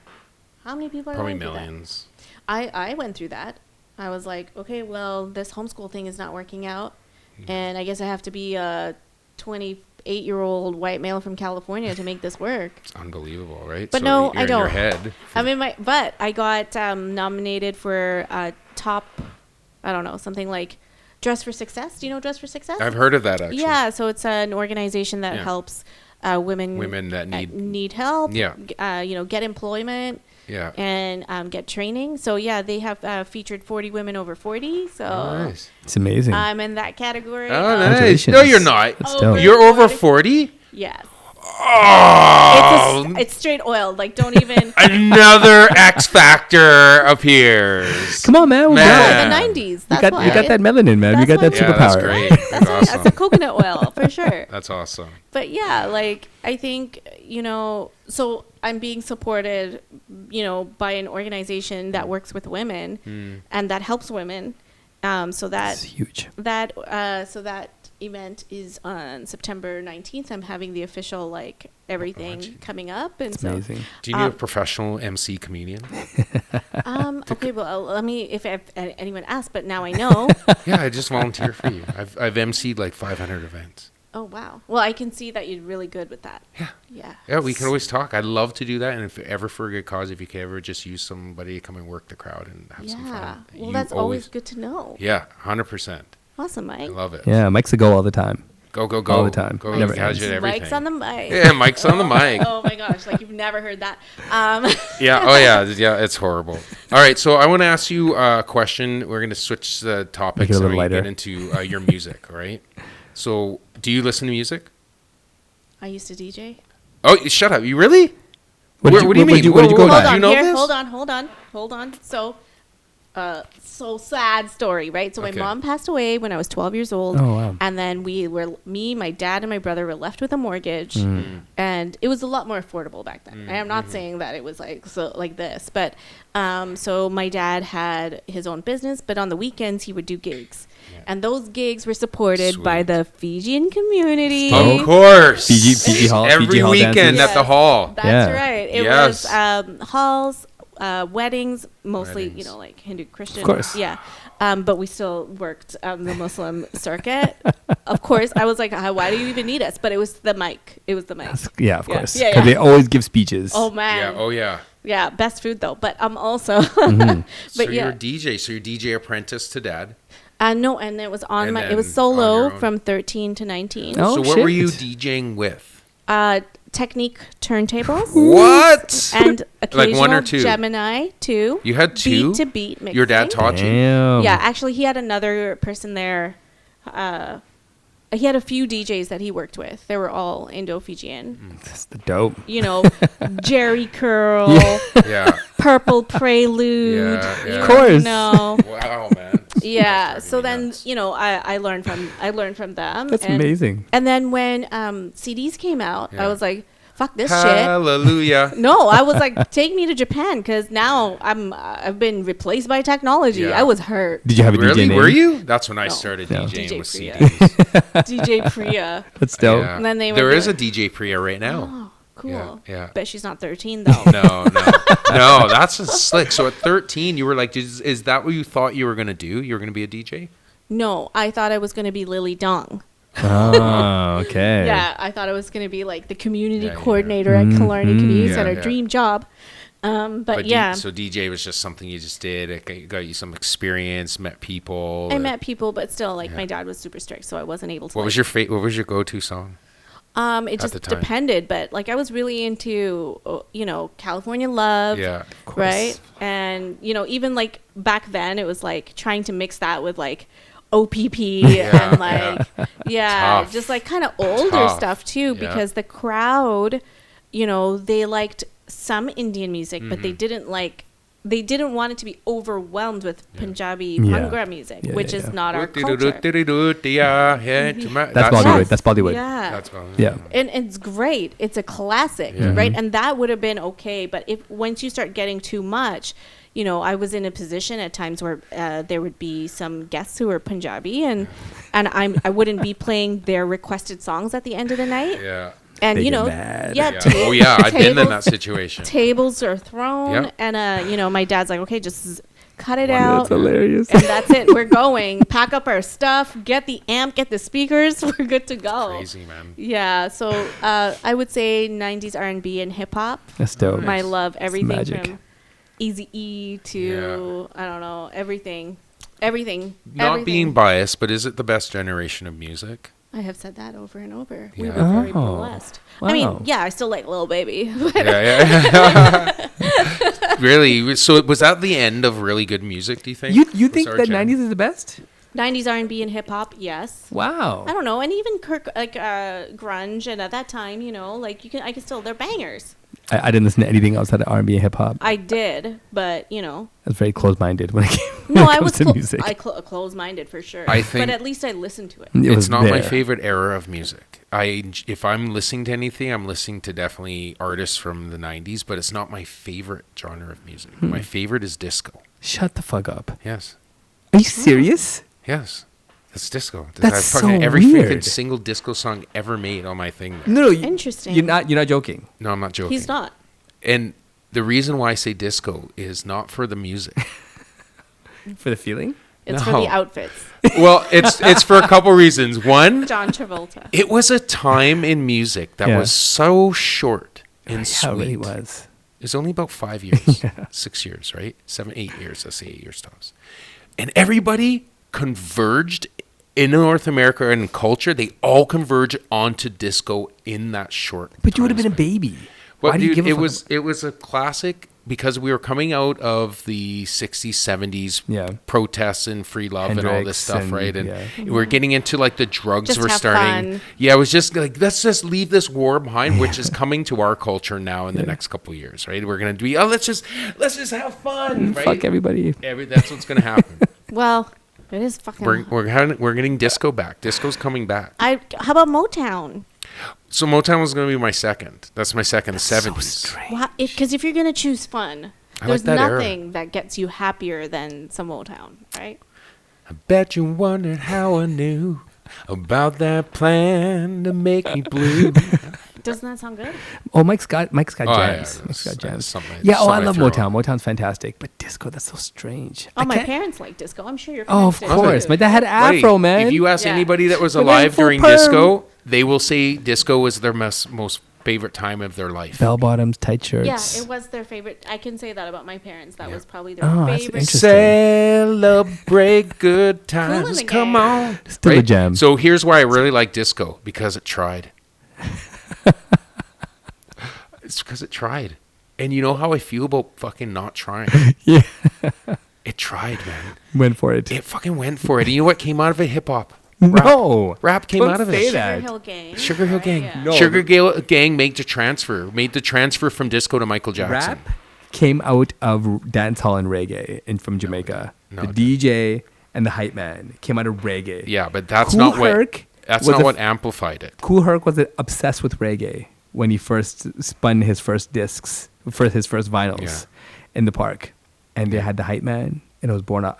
I get the influence. Black males went from Motown to disco to hip hop. Wow. I said it right here. I'm kind of offended. All right. This Like is in what the the heart. transfer in music was. If you look at the timeline of music, Oh my god. Motown, it's the 60s, 70s, right? 70s came along, and there was like some bands. Jimi Hendrix was in there, but he was rock, Yeah. right? It was Lionel rock. Richie. Lionel Yeah. Richie, the Commodores, that was disco. It's all disco. Michael Jackson, disco. September, Earth, Wind, and Fire, disco. Michael Jackson started as disco. Yeah, I know. Diana Ross. Kiss started as disco. Ew, so gross. Diana Ross started as disco. I think- Lionel Richie started as disco. I Saw see. Lionel Richie. He's amazing. He's amazing. Oh, He's wow. amazing. He's so good. I see disco more as in like a young person's addiction. And they're all Don't- addicted for a minute, Yeah. and then they kick the habit because they realize it's detrimental. Yeah, it tried. Detrimental. It's detrimental to It us. is detrimental to have too much fun. Yeah. It basically let you came down. out and we stripped beats from it. That definitely happened. That's all that happened. Break We beats. strip beats and these guys are like, hey, hey, let's take that, right? And then they started rapping over it. That's what happened. Disco was instrumental. It was the transition from one culture to the next. Hip hop fans everywhere just shaking their heads right Because now. you tell me, man, honestly, like, what were black males listening to in the 70s? I think every music was created because of the existence of black people. Yeah. So- what did they listen to? What did they call their own in the 70s? Not Elvis. Nah, No? in the 70s it would have been It was classic It would have rock. been blues. It would have been some blues. What BB was some- King was popping. really, as a brother walking down the street, 20-year-old kid going, "Oh, that BB King," Yeah, or whatever, right? Or that Ray Charles, Ray Charles. Oh, that new Ray. No, that would have been old Ray Charles by the 70s. would have been old, but would have still been valued. And James Brown would have been like God. Oh, okay. Oh, yes. So we have James Brown. Yeah. Started And- as disco. James Brown is his own. Like, He was his and own it's not thing. His own universe. Yeah, no, you can't fuck with James Brown. It's another, Yeah. another planet. I'm sure he hated disco. Yeah, oh, for sure. I'm The pretty sure music he purist. is. There's a beautiful video of him performing live, and MJ and Prince are in the crowd watching him I perform. remember that one. And he called him up. He calls them both up. Yeah, calls him up. And MJ comes up, and Prince really didn't want to come up. Prince was one of those guys. He didn't really give a fuck. And he didn't like MJ. He said MJ's melodies were basic. He said his choreography was weak. Don't say that. He didn't really fuck with MJ. I love Prince. Oh, Prince God. is So who are you, amazing. Prince or Michael? Oh, Michael songs, I guess. I don't know. Prince It's as hard, a right? Prince is a. Well, I mean, okay, you got to take out what I know about Michael. to Okay, be so take what I out know everything. Just go music. That's the most important part, anyway. As a, It's what lasts as an forever. Indo-Fijian person who had to listen to too many Michael Jackson songs, I'm gonna say, like, at every event. Yes. Oh yeah. I mean, that would often be the song that you hear first. Unstoppable. Yeah. Oh, totally. Yeah, and that was like how we would start our set. And then we would end the night with "We Are Family." Oh, yes, it Shit. happens. Yeah. Oh my Wrap it up. God. Yeah. That's so funny, man. Yeah. That still happens. I still do that. I still do. We are family at the That's very such a end. good one. Well, yeah, especially, yeah. That's crazy. I actually know that about certain cultures and certain songs. So you so have to weird. let songs simmer. I can't fucking And stand that until song. people are requesting 2 or 3 times Michael Jackson beat it, or Billie Jean, Yeah, yeah. right? You got to hold off, and I will torture people at events. Come on, man! You said you would play it 10 minutes ago. So you were saying about MJ and Prince? I don't So want who? to say MJ, it. Prince? I'm not gonna say it. But what I want to say is that I saw Prince in concert, and I was Oh, you're yelling, so lucky. yelling Which so concert was loud. this? What I album? don't know. Let's just say 99. Oh, early. 98. Okay.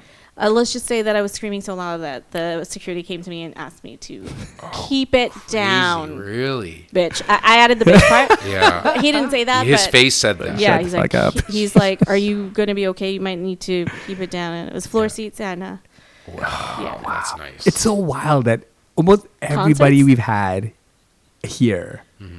when Prince comes up, y'all fucking gush. What the fuck is it about that guy? He's like 5 foot nothing.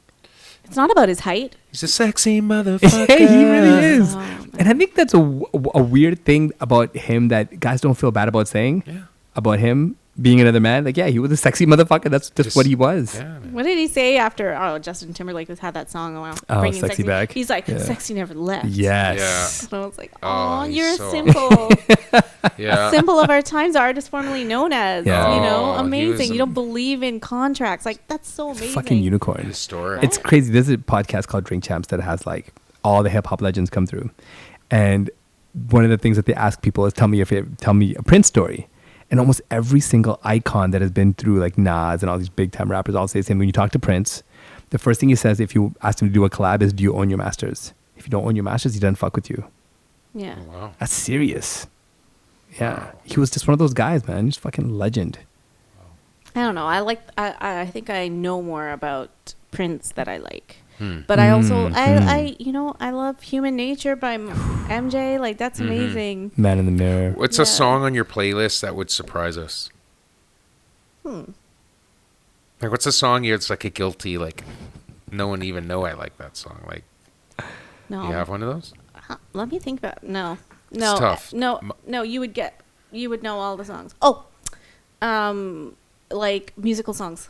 Like like musicals, actual musicals. like yeah. Grease or something. No, I'm very picky, very particular. But Hamilton, of course. But like, Hamilton, who wouldn't amazing. like that? Yeah, it's right? pretty dope. It's like neo hip hop, right? Yeah. Or straight up. But I would say like there's a musical called Wicked. Mhm. Yeah, so that there's some songs in there that I like. Oh, guilty pleasure. All So show is tunes. R. Kelly have space in the playlist? You know, No, I don't see nothing wrong. no. Okay, I just don't. I watched the documentary and Yeah. I just feel like I can't ignore it. I've It's just- removed No. everything of It's his just from every weird. device I have. It's weird how he can't tried fuck to. with I can't. But you know what makes me so mad? Every time I fucking hear bounce, bounce, bounce, Bounce, bounce, bounce. Motherfucker, I want to punch him in the fucking face. Why did you make such good music and be such a piece of shit? That's what made hard. him. That's what made him be powerful. Is that Think he so? was good at making music. He Yeah. did bring out the hits. He was so good at it. Amazing. Some of the greatest music of Aaliyah, someone's catalog. right? Like- Aaliyah's amazing.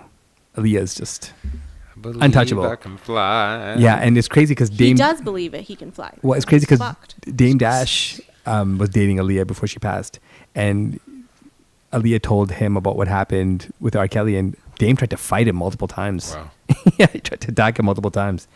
But for you, he's off the playlist. that's crazy. He's off the playlist. Yeah. Yeah. I mean, Same. at the time, I loved his music. I danced to it. I went to Mm-hmm. clubs and really. course. Baby making music. Yeah.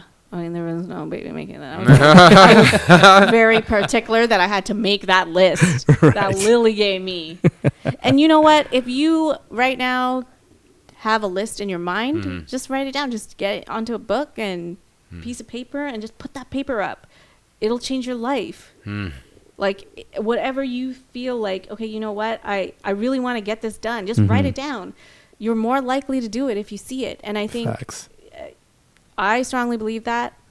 I'm also selling a journal and a gratitude planner for parents of kids with special good. needs, so that whatever they want to see, I actually strongly believe in the visualization and writing it down. Yeah. Yeah. So I mean, whatever, it's on Amazon, right? Yeah. But I strongly believe that people should write it down, and that Oh, gets totally. them through. Agreed. It's so That's how my amazing first you album say came this. about. Yeah. I do this with my clients. I'm like, every day, here's a notebook. Every day, write it down. See? Crumple that paper up and throw it away and write down the same thing every day. Mike does Wow. healing with Right? psilocybin. It makes sense. Like this tool, right? Yeah. Like less than $15. Yeah. Right, can really change your life. That's it's not smart. even you can get any paper. You don't have to get that paper. No. You could get any paper and do it. But sometimes people just need that guidance and that support. That's what counts. That's what's important, right? Is that they get that from you. I want to give that to them. Yeah. Yeah, that It's hope. powerful. Wow. That hope and that gratitude and that focus to get what they want, not just for their kids but for themselves. It's important. Yeah. Yeah. It's huge stuff. I mean, I don't know. I have a lot of work to do. You do. I also have a book coming out. See, Oh, this is what I was going to fantastic. ask you next. Oh, you're pretty good. I was going to ask you about a book. Like, do you perceive doing this? Or you obviously are. Yeah, so I'm one chapter out. It's Yeah. currently Nice. being edited. So it's currently being edited. I have one more chapter that I want to add to it. But it's all about, and I haven't really chosen the title, but I Always think comes last. yeah, it's close. It's close. But you just lit up like a motherfucker when you brought it up, so it obviously means something So to you. how long has this been taking you to write? Okay, so basically I had these webinars that were for parent support, and I interviewed all these psychologists like from around the world, and I was like, you know, what do you do with the kids and who have special needs, and what do you do with parents who have special needs, kids? Yeah. What do you do? How do you get through this, right? And then everything I was hearing from them, I was just like, oh, okay. Yeah, so I got 7 webinars down, and then I was like, you know what? I also created an inclusive center. Why am I like leaving myself out? I know a lot of stuff too. Right. Plus, I have my own kids that I practice daily. I practice gratitude with them. I practice how to be Such a positive great with thing. them. And it's a muscle. It's a skill. You gotta work on it. And for me, it feels like, you know, running a race every day where I have to make sure that I give them the best that I have. Right, mentally. It's inspiring, yeah.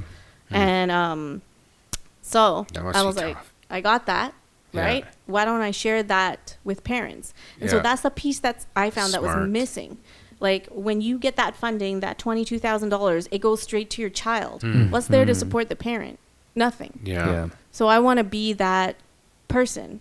Even if, 100 people are impacted, they read it, I know it's going to make a difference because I changed the whole center. When families who go to that center and they see me on the street, they cry. Oh, that's And so they good. say, you changed our lives. Oh, yeah. My child is doing so well. I don't know. Maybe they're crying for no. They say that. it's Like, big, are they- man. It's gratitude is a Hugely new impactful. thing. It's a new thing for Yeah. our species, this gratitude, right? And actually freely showing gratitude to people who truly deserve it. Before, we would have to show growing up gratitude to church, to, all that stuff, right? Growing up, like all these things we were supposed to believe in and pay homage to, right? And we ignored people like our moms. Well, and I think we have to Giving start. homage to our moms. Yeah. would Well, I be think we nice got to start as well. valuing those kind It's of crazy. people that are like That's not- outwardly expressive of emotion, right? Like Yeah. a lot of people that outwardly express their "I love yous" and you're dope and you're amazing. People that openly express themselves like this, and I think we got to value that kind of stuff more. Like we lost a great person last weekend, Alex Khan, and he was one of these guys. When every time he'd see you, you'd be like, "Yo, love you, bro, love you, bro." And in our culture, it's so weird. It's not reciprocated. Like it's not a normal emotion that we show. But I think we really have to value people like this because they're fucking essential, man. Yeah. Always make you feel good when you're around them. They Yeah. just can't help themselves but to be that way. We just got to show more love to those people, man. Well, I do value people, and I value our guest's time and her life here. So Yeah. we should just wrap it up and ask her a final question. Yes. Right. So we like to do this top three, Okay. and my top three is music based, obviously. Okay. So Oh. the idea is. when you leave this life and you go to your afterlife, Mm-hmm. you can take 3 artist catalog with you. You get their whole catalog, but only 3 artists. Who do you take? Aaliyah. Nice. Back, forth, and forth. It's a special one, man. I'm going to just say that if I had to go to some place, whatever you're talking about, if this is actually true, I want Above the Rim soundtrack included Oh. As a in bonus. my thing because bonus. that's like That's one a of the great one. and Juice, Isn't like that, doesn't that have I Believe I Can Fly on it? No. No? it has back Space forth, Jam and has forth. Above Space the Jam. Rim. Oh my Yeah. gosh. Yeah. Oh my gosh. Those Yeah. are good. Sorry. I'm gonna say Missy Elliott. Oh, Wow, shit. this is what you're listening forever. So you got Aaliyah, Missy. Missy's got a But that would make me catalog. happy. yeah, Yeah. it would. Aaliyah would calm me down. And Missy's got music for days. Yeah. Yeah. And then I gotta have a guy on there. I don't know. This is a tough one. I mean, Prince. Oh, there you go. Prince. That's a good take. That's a good one. That's a good take. Yeah. Did I say it enough? We, Yeah. we said catalog, right? Yeah. And Missy's catalog includes Jodeci, includes Yeah. Puffy, includes all these Oh great yeah, there's a great lot of groups. guys in there. She wrote for all of Timbaland them. and whatever. Yeah. Timberland. And your follow-up. And my follow-up question is, There's more. yeah, there's this Michael. We just shows what's really important to us. So he asked this question. Music is important to me, and so my question is kind of important to me. And I always ask our guests, what happens when you die?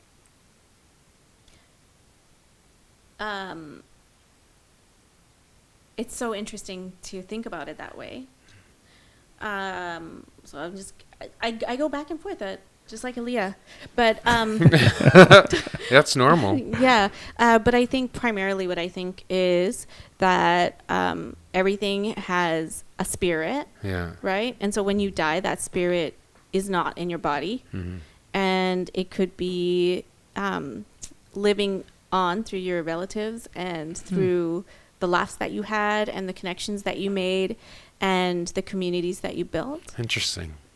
So you think it's like a It's a lot residual of- energy that we leave? Yeah. Yeah. And then, if I'm going super far, then I think the way that I was on this earth is that energy that so if I leave this place better than I found it, then that energy will be rewarded. Maybe I'll be like somewhere by a tree, like my family, we cremate, right? So like maybe it'll go back to like a tree that'll help grow the tree, or Yeah. maybe I'll be fish food. I don't know. Oof. Yeah. Oh yeah. Who big one. knows, right? Who Yeah. knows? But I do think Interesting. that energy and that spirit is something that lives on for at least 3 generations. Damn. Cool. That's so a new no one. heaven, no hell. that's, no, I just mean like that. That's so that's the when way I you see it. die, you die, and your spirit or your energy becomes nutrients for the earth. In a weird way, and but your energy isn't necessarily an energy that escapes your body as in a spirit, but it's more of the impact that you leave on this planet is the form of energy. You're saying metaphorically. I think she means literally. No, I'm going to tell you a story quickly, right? Yeah, yeah. So my mom died and I was 12 years old, and everybody told me these stories, and I still got one 2 years ago, like an amazing story, right? One of the stories was, she was on the cover of Fiji Times. She was 19. Wow. There's a hurricane, and nobody wanted to, she was a nurse, and nobody wanted to go by horseback during a hurricane to go deliver this baby, but my mom did. Oh, that's crazy, yeah. And she made it on the cover of Fiji Times, Wow. which I have not picked up, right? It's powerful. And so that energy, where do you think that energy went? Obviously. Where do you think that That story... created such a bomb of energy, of awesome energy, right? Yeah, I can't forget that energy. And my kids won't. My kids know that story. Yeah. Right? And one day I'll be going to Fiji and trying to go through their catalog and try to find that. Wow. But her stories live on. Like even 2 years ago, this auntie that I had, she's like, my father had just died in Trinidad, and it was December, and I left, and I left. My husband was watching the baby. He was 2 years old, and I was there for a month. I got caught up, and she's like, I came back, and it was Christmas Eve, and there was only one present under that tree, and it was for my son, and it was from your mom. Wow. All these stories, and people are like, you know what? Unbelievable. I just got to Fiji. I just got to Vancouver from Fiji, and your mom gave me her paycheck. Wow. So, okay. So yes, I don't have my mom around, but her spirit lives in me, it's and that there. dedication to leave the world a better place. And, I'm not trying to live up to her, because I don't think I'll ever be able to do those. She did those in her time, but in my own way and in my own lane, and even in different lanes if I can, I will make that difference. And I think that happened even though she's gone. That's beautiful. I got to give it to her. That's pretty good. I think she may be the first one ever to really actually make me agree. Like I actually might agree with her. That's in short, he doesn't believe anything happens after you die. Lights out, done, gone. Yeah, I just think you just lights out. But I think a little piece of him is I think you just turned something on a little bit. That's a very good way to say it, because and that's a good message as we leave. Like, dude, make an impact on this planet and do great things for people, and see your energy not just impact someone immediately now, but you could do something that causes a ripple effect for generations. Like Pac said, man, plant the seed, right? That's so right. we're obviously going to put up all your links so people can get a hold of you, but where can people find you? They can find me at edifylearningspaces.com. And that's EDIFY. Yes. Okay. Learning Spaces. And they can also find me on the gram, most likely, at Neuro Divergent, NURODIVERGENT _ALL _kids, KIDS. That's awesome. It'd be awesome to go there one day with cameras and just kind of visit the place and maybe talk to some of the kids. Shine some light. Yeah, and ask them some questions. Have a little interview with some of the kids, right? And I think they'd like that. I don't know. Oh my gosh! I think that'd be cute. Mike's got great kid energy. You guys can use it as a video. And, I'm sure you're good with kids. Listen to this. It's all done online. What do you mean? All the teaching's done online. Oh yeah, right. Makes sense. That's right. Yeah. Okay, so it's one-on-one online. Yeah. But what I know, there's so many stories like this. But boy in grade 6 hates math last September and doesn't want to open a math textbook, hates it, meets one of our tutors, and 6 months later is doing grade 8 math. Wow. Loves to learn. Loves to learn. That, love that. Am I at where I want to be financially less than a year in my business? No. No, but it's stories like that fuel me. That's awesome. Well, what you're doing is Good this life. Next generation of Thank kids, you. the way you look at Lily Dong is the way they're going to see you in your program. Oh my gosh. Well, that's what it's going to be. This is the legacy you're creating, right? And that's what it's all about, man. Miss Dong. Yeah. Hey. Priya's going to be the next. Yeah. Inspiring kids. Well, That's what we need. I always thought that would be the best role for me, and I just made it in a different way. Yeah. Love it. Awesome. Thank you so much. Yeah, thanks for having me on What here. a pleasure. Yeah, it's awesome. Great way to wrap it up. We always like to branch off. So now that COVID's coming, we're like, okay, we interview people here, and now let's go out in the community and try to do something with you. Yeah. And to increase awareness somewhere. There would be something funny Yeah. or something poignant or whatever it is, right? Like, Just keep building. yeah, It's this just all about the building. is what we do. So Yeah. this is always the soft intro, and now you get the crazy part of us next. Now we get a little crazy. I would love to do something with Connects Autism and get onto the streets, because I think there's Great, people who man. are afraid of neurodivergent people, Mhm. right? Yeah. And they think, oh, that's scary. You know what? There's so much to learn, and they're amazing people. Yeah. Well, it's dope because we're going to be going to the streets and talking to people. So we could definitely make this a part of the platform. Yeah, and for sure. shine a light on people and just make people aware. Because, I hate saying this without being long-winded. People relate autism to vaccinations, and there's a whole bunch of goopy mess of information that people just don't know how to get around. Yeah. And it's important that people that know exactly what's happening to be in a position to talk to people and say, hey, don't be an idiot. This is what we're talking about, not this other conspiracy nonsense. Yeah. Well, yeah, and I don't even address that. All I want to do is just be here to support the families. Right? Huge. That's huge. That's where they need it. Yeah. Thank Yeah. you. Yeah. Thank you so You much guys for are letting me awesome. talk about this. And Yes, good. excellent. Great education for us too. Thank you for coming on us. You made Yeah. us look smarter. Hey? It's always great. It's always You're great. smarter. It's You, always great when we you have booked that. her, so that was great. Oh my goodness. No, thank you so much for coming on. Thank It's you so much awesome. for ACDJ, y'all. having me. Yeah. Elite. High phrase with Priya. Tronsgard. Peace.